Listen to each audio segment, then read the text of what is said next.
It's a pleasure to be here today with Jane Gillard, the author of this fantastic book about her experience with cancer.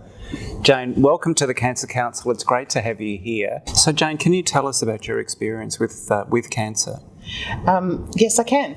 In 2018, I was diagnosed with lymphoma. Before then, I'd been feeling fitter than I had in years, and within about 6 weeks, I struggled to walk up a flight of stairs, and I was diagnosed with a very aggressive form of lymphoma.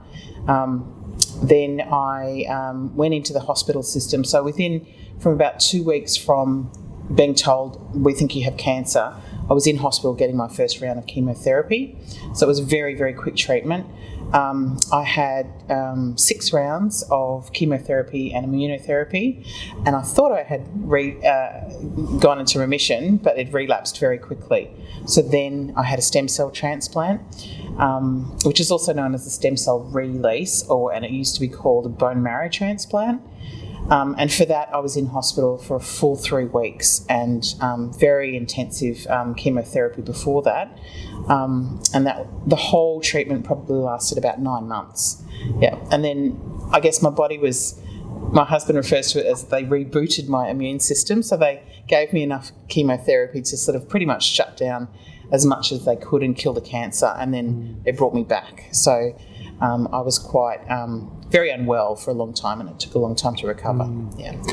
And of course, the thing about a cancer experience is that it's not just the treatment, of course, there's a whole lot of other disruptions to your life. Can you talk a little bit about those?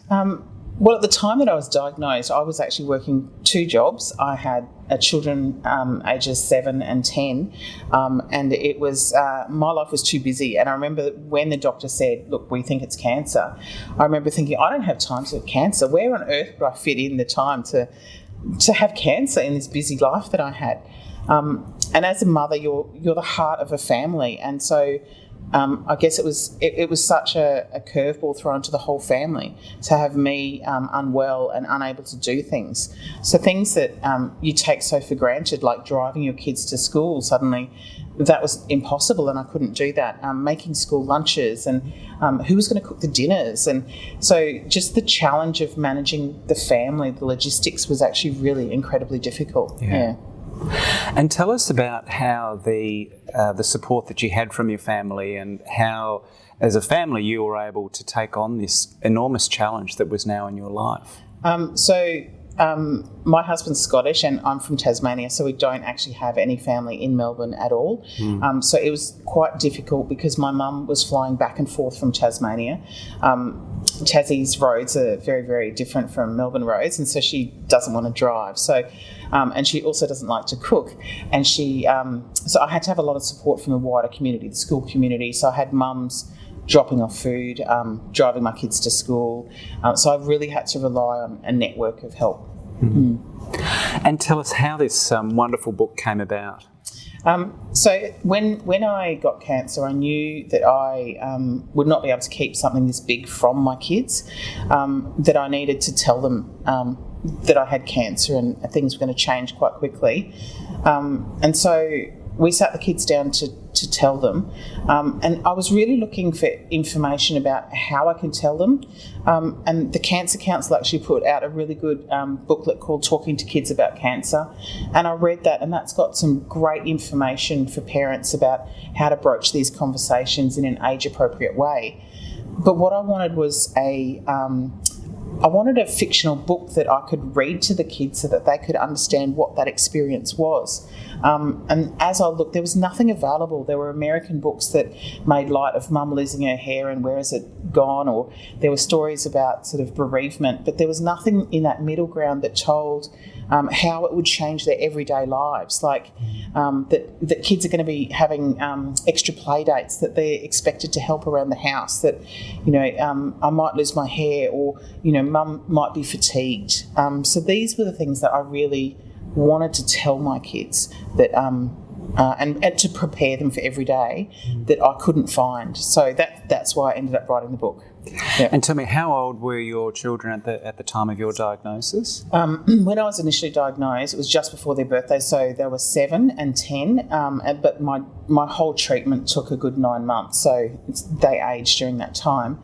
But they were still in primary school, and they also, I wanted to equip them with knowledge that they were able to talk to other people about it. So because we don't have aunts and uncles around living near us and grandmas and granddads, they needed to be able to talk to teachers. So it was really important that the school community understood what we were going through and that they had those supports to support them.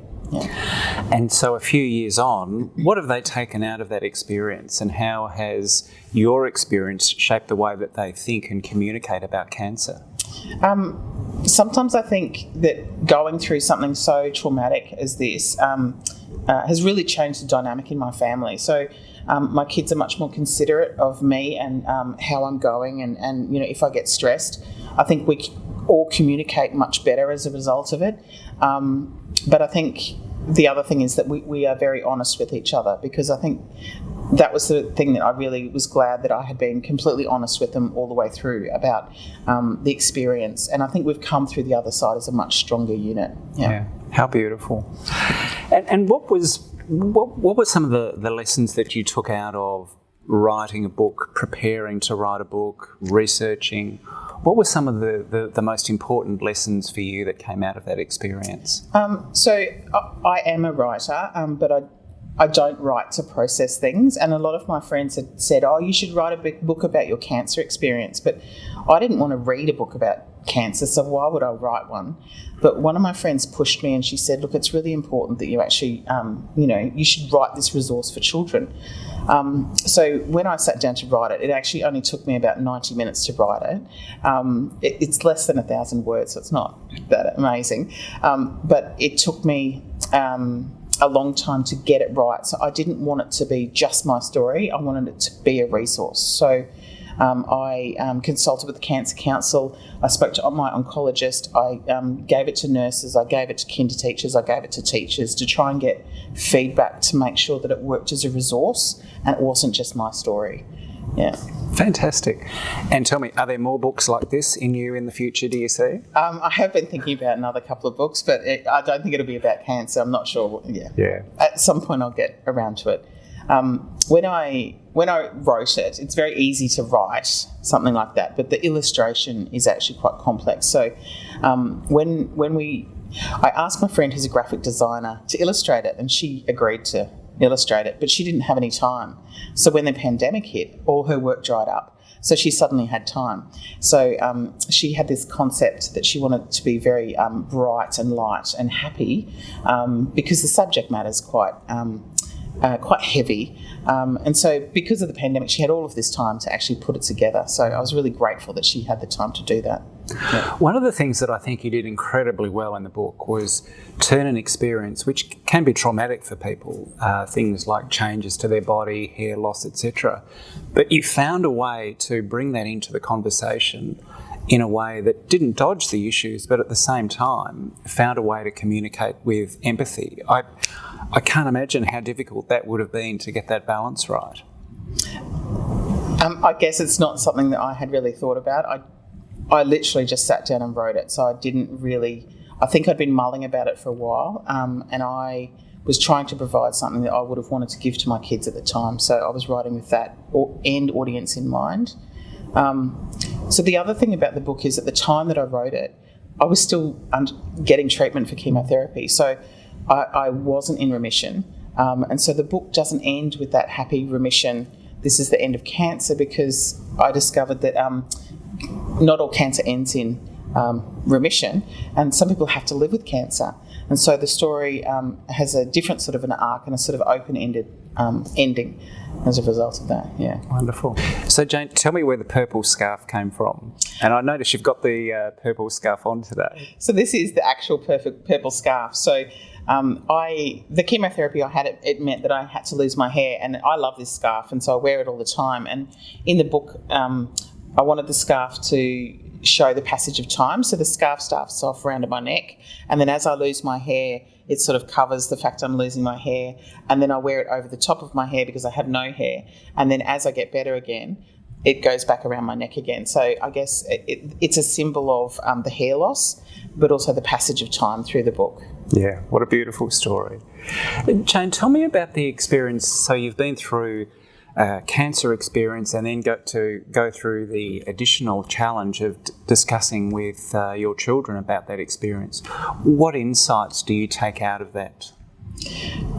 When I had to tell my kids that I had cancer, I asked the oncologist how I should approach this with my kids. And she said just to be very straight and tell it like it is. Because she said, you know, what do you want to spend your time doing? You need to sort of think about that. And I didn't want to spend my time hiding what was going on. If the children were hearing whispered conversations, then they're going to make up something that I felt could have been worse than that I was sick and needing treatment.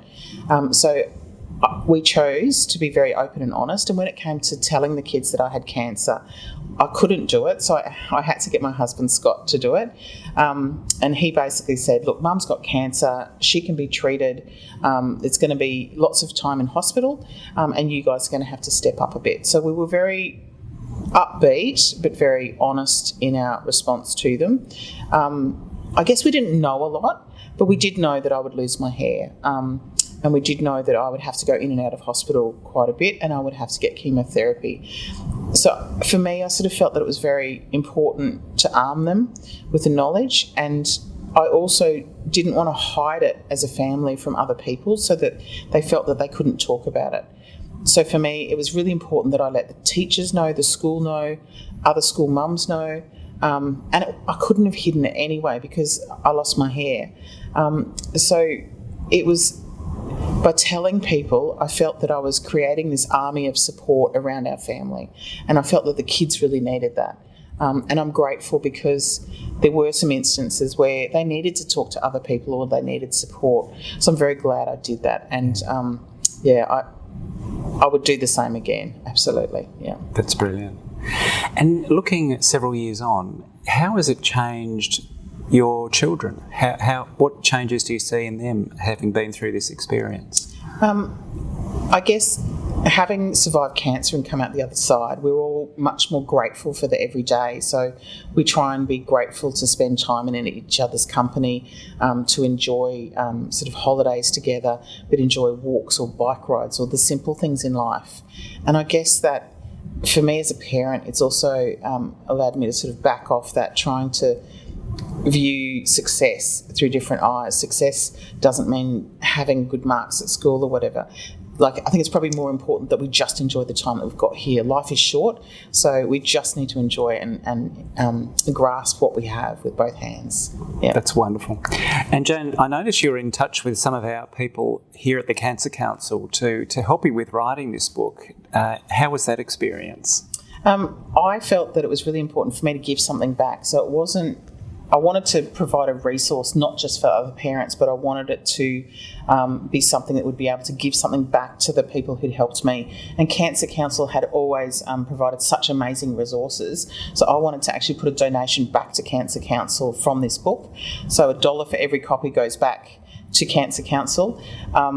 And so in order to do that, I needed to get your support. And I also wanted to be a resource that wasn't just, it had to be reputable and have people who actually have knowledge about cancer, who haven't just lived through it like I had, to review it and to ensure that the copy is actually appropriate and has expertise behind it.